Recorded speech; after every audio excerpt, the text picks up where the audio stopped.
₹2 जास्त गेले तरी चालतील, पण क्वालिटी चांगली मिळेल या एका विश्वासावर आपण हल्दीराम किंवा इतर मोठ्या कंपन्यांची पाकिटं डोळे झाकून उचलतो. पण हाच तुमचा विश्वास आता धुळीला मिळण्याची शक्यता आहे.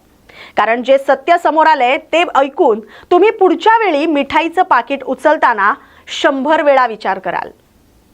सण जवळ आला की आपल्या घराघरात आनंदाचं वातावरण असतं. पाहुणे येणार म्हणून घराची साफसफाई होते, नवीन कपड्यांची खरेदी होते आणि सर्वात महत्त्वाची गोष्ट असते ती म्हणजे मिठाई. आपल्याकडे पद्धतच आहे, कोणतंही शुभ कार्य असो किंवा कोणताही सण असो, तोंड गोड केल्याशिवाय तो पूर्ण होत नाही. पण ही मिठाई खरेदी करताना आपण काय करतो? कोणाचं तरी पोट बिघडायला नको किंवा घरातील लहान मुलांना त्रास व्हायला नको म्हणून आपण गल्लीतल्या साध्या दुकानापेक्षा एखाद्या मोठ्या नामांकित ब्रँडच्या शोरूममध्ये जातो.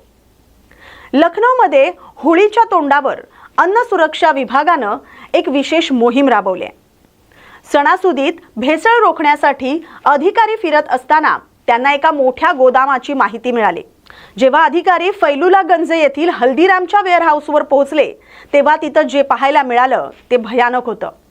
ज्या ब्रँडवर आपण जीवापाड प्रेम करतो त्याच कंपनीच्या गोदामात तब्बल 112 किलो एक्सपायर्ड म्हणजेच मुदत संपलेली मिठाई सापडली.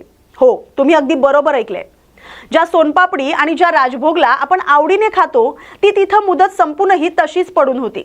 अधिकाऱ्यांनी वेळ न घालवता ही सर्व मिठाई जप्त केली आणि जागीच नष्ट केली.